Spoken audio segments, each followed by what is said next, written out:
नमस्कार दोस्तों, किस्से कहानियाँ में आपका स्वागत है। मैं हूँ आपकी होस्ट रश्मि। आज की कहानी है प्रेम की होली, जो कि मुंशी प्रेमचंद जी ने लिखी है। तो चलिए सुनते हैं। गंगी का 17वां साल था, पर वह 3 साल से विधवा थी और जानती थी कि मैं विधवा हूँ। मेरे लिए संसार के सुखों के द्वार बंद हैं। फिर वह क्यों रोए और कल्पे। मेले से सभी तो मिठाई के दोने और फूलों के हार लेकर नहीं लौटते। कितनों ही का तो मेले की सजी दुकानें और उन पर खड़े नर नारी देखकर ही मनोरंजन हो जाता है। गंगी खाती पीती थी, हंसती बोलती थी। किसी ने उसे मुंह लटकाए अपने भाग्य को रोते नहीं देखा। घड़ी रात को उठकर गोबर निकालकर गाय बैलों को सानी देना, फिर उपले पाथना उसका नित्य का नियम था। तब वह अपने भैया को गाय दुहाने के लिए जगाती थी, फिर कुएं से पानी लाती, चौके का धंधा शुरू हो जाता। गांव की भावजें उससे हंसी करती, पर एक विशेष प्रकार की हंसी छोड़कर सहेलियां ससुराल से आकर उससे सारी कथा कहती, पर एक विशेष प्रसंग बचाकर। सभी उसके वैधव्य का आदर करते थे। जिस छोटे से अपराध के लिए उसकी भावज पर घुड़कियां पड़ती, उसकी माँ को गालियां मिलती, उसके भाई पर मार पड़ती, वह उसके लिए क्षम्य था। जिसे ईश्वर ने मारा है उसे क्या कोई मारे। जो बातें उसके लिए वर्जित थीं उनकी ओर उसका मन ही न जाता था। उसके लिए उसका अस्तित्व ही न था। जवानी के इस उमड़े हुए सागर में मतवाली लहरें न थी, डरावनी गरज न थी। अचल शांति का साम्राज्य था। होली आई, सबने गुलाबी साड़ियां पहनी। गंगी की साड़ी ना रंगी गई। माँ ने पूछा, बेटी तेरी साड़ी भी रंग दूं? गंगी ने कहा, नहीं अम्मा, यूं ही रहने दो। भावज ने फाग गाया। वह पकवान बनाती रही। उसे इसी में आनंद था।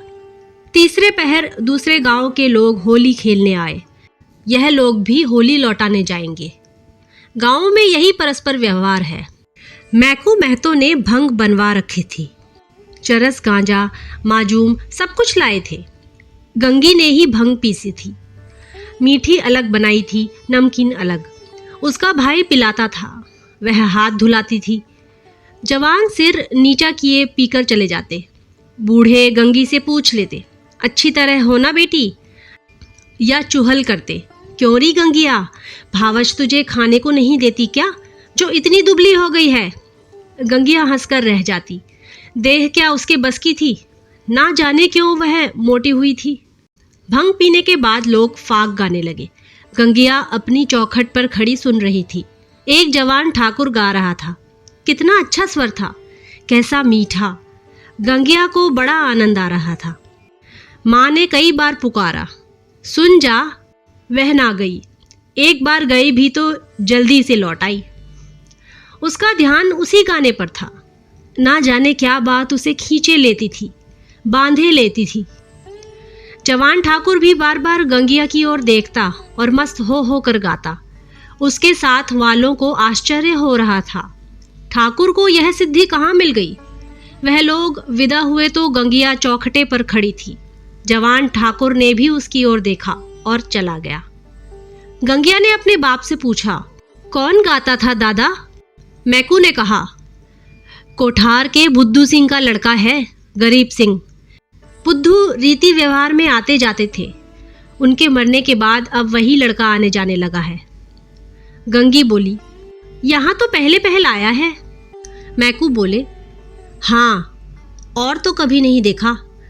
मिजाज बिल्कुल बाप का सा है और वैसी ही मीठी बोली है। घमंड तो छू नहीं गया। बुद्धू के बखार में अनाज रखने को जगह न थी, पर चमार को भी देखते तो पहले हाथ उठाते। वही इसका स्वभाव है।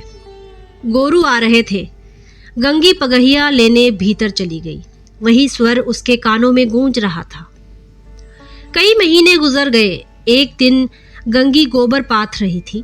सहसा उसने देखा, वही ठाकुर सिर झुकाए द्वार पर से चला जा रहा है। वह गोबर छोड़कर उठ खड़ी हुई। घर में कोई मर्द न था, सब बाहर चले गए थे। यह कहना चाहती थी, ठाकुर बैठो, पानी पीते जाओ, पर उसके मुंह से बात न निकली।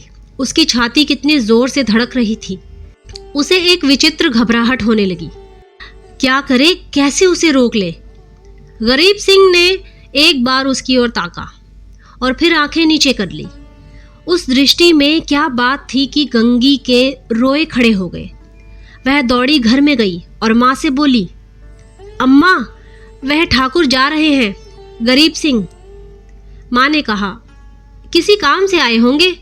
गंगी बाहर गई तो ठाकुर चला गया था। वह फिर गोबर पाथने लगी, पर उपले टूट टूट जाते थे। आप ही आप हाथ बंद हो जाते, मगर फिर चौंक कर पाथने लगती, जैसे कहीं दूर से उसके कानों में आवाज आ रही हो। वही दृष्टि आंखों के सामने थी। उसमें क्या जादू था, क्या मोहिनी थी।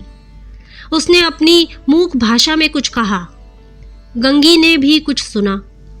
क्या कहा यह वह नहीं जानती, पर वह दृष्टि उसकी आंखों में बसी हुई थी। रात को लेटी तब भी वही दृष्टि सामने थी। स्वप्न में भी वही दृष्टि दिखाई दी। फिर कई महीने गुजर गए। एक दिन संध्या समय मैकू द्वार पर बैठे सन कात रहे थे और गंगी बैलों को सानी चला रही थी कि सहसा चिल्ला उठी, दादा दादा, ठाकुर। मैकू ने सिर उठाया तो द्वार पर गरीब सिंह चला आ रहा था। राम राम हुआ।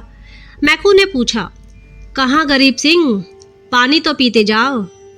गरीब आकर एक माची पर बैठ गया। उसका चेहरा उतरा हुआ था, कुछ वह बीमार सा जान पड़ता था। मैकू ने कहा, कुछ बीमार थे क्या? गरीब बोले, नहीं तो दादा। मैकू बोले, कुछ मुंह उतरा हुआ है, क्या सूद ब्याज की चिंता में पड़ गए? गरीब सिंह बोले, तुम्हारे जीते मुझे क्या चिंता है दादा। मैकू बोले, बाकी दे दी ना? गरीब सिंह बोले, हाँ दादा, सब बेबाक कर दिया।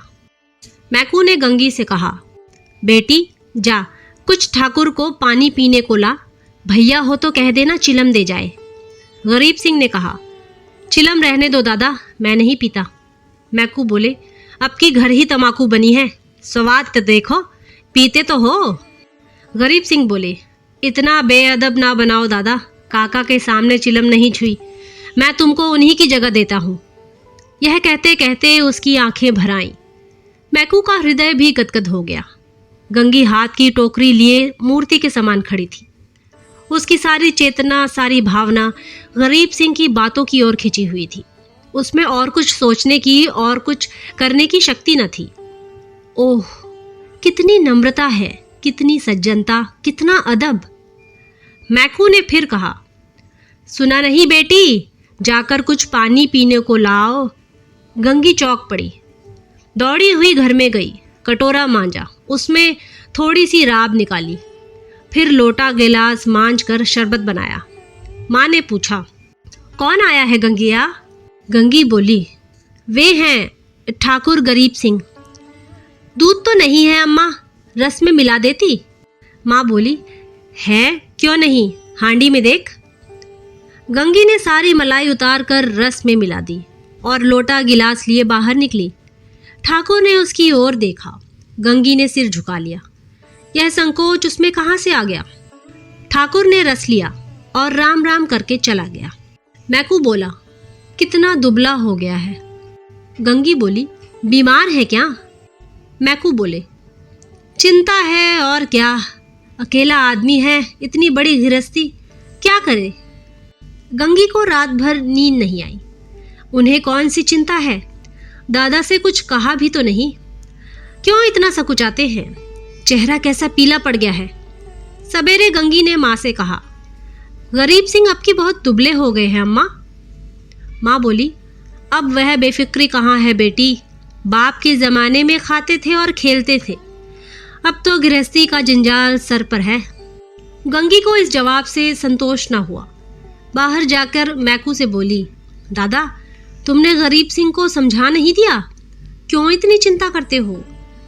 मैकू ने आंखें फाड़ कर देखा और कहा, जा अपना काम कर। गंगी पर मानो वज्रपात हो गया। वह कठोर उत्तर और दादा के मुंह से, हाय, दादा को भी उनका ध्यान नहीं, कोई उसका मित्र नहीं, उन्हें कौन समझाए। अब कि वह आएंगे तो मैं खुद उन्हें समझाऊंगी। गंगी रोज सोचती वह आते होंगे, पर ठाकुर ना आए। फिर होली आई, फिर गांव में फाग होने लगा। रमणियों ने फिर गुलाबी साड़ियां पहनी, फिर रंग घोला गया। मैकू ने भंग, चरस, गांजा मंगवाया। गंगी ने फिर मीठी और नमकीन भंग बनाई। द्वार पर टाट पिच गया। व्यवहारी लोग आने लगे, मगर कोठार से कोई नहीं आया। शाम हो गई, किसी का पता नहीं। गंगी बेकरार थी, कभी भीतर जाती, कभी बाहर आती। भाई से पूछती, क्या कोठार वाले नहीं आए? भाई कहता, नहीं। दादा से पूछती, भंग तो नहीं बची, कोठार वाले आवेंगे तो क्या पिएंगे? दादा कहते, अब क्या रात को आवेंगे, सामने तो गांव है, आते होते तो दिखाई देते। रात हो गई, पर गंगी को अभी तक आशा लगी हुई थी। वह मंदिर के ऊपर चढ़ गई और कोठार की ओर निगाह दौड़ाई। कोई ना आता था। सहसा उसे उसी सिवाने की ओर आग दहकती हुई दिखाई दी। देखते देखते ज्वाला प्रचंड हो गई। यह क्या, वहां आज होली जल रही है? होली तो कल ही जल गई। कौन जाने वहां पंडितों ने आज होली जलाने की शायद बताई हो, तभी वे लोग आज नहीं आए, कल आएंगे। उसने घर आकर मैकू से कहा, दादा, कोठार में तो आज होली जली है। मैकू बोले, तुत पगली, होली सब जगह कल जल गई। गंगी बोली, तुम मानते नहीं हो, मैं मंदिर पर से देख कर आई हूं, होली जल रही है। ना पतियाते हो तो चलो, मैं दिखा दूं। मैकू बोले, अच्छा चल देखूं। मैकू ने गंगी के साथ मंदिर की छत पर आकर देखा। 1 मिनट तक देखते रहे, फिर बिना कुछ बोले नीचे उतर आए। गंगी ने कहा, है होली की नहीं, तुम ना मानते थे। मैकू बोले, होली नहीं है पगली, चिता है। कोई मर गया है, तभी आज कोठार वाले नहीं आए। गंगी का कलेजा धक से हो गया। इतने में किसी ने नीचे से पुकारा, मैकू महतो, कोठार के गरीब सिंह गुजर गए। मैकू नीचे चले गए, पर गंगी वहीं स्तंभित खड़ी रही। कुछ खबर ना रही, मैं कौन हूं, कहाँ हूं। मालूम हुआ जैसे गरीब सिंह उस सुदूर चिता से निकलकर उसकी ओर देख रहा है। वही दृष्टि थी, वही चेहरा, क्या उसे वह भूल सकती थी? उस दिवस से फिर कभी होली देखने नहीं गई। होली हर साल आती थी, हर साल उसी तरह भंग बनती थी, हर साल उसी तरह फाग होता था, हर साल अबीर गुलाल उड़ती थी, पर गंगी के लिए होली सदा के लिए चली गई। तो दोस्तों, ये थी कहानी प्रेम की होली, मुंशी प्रेमचंद द्वारा लिखी। अगली बार फिर किसी नई कहानी के साथ मुलाकात होगी। तब तक के लिए नमस्कार।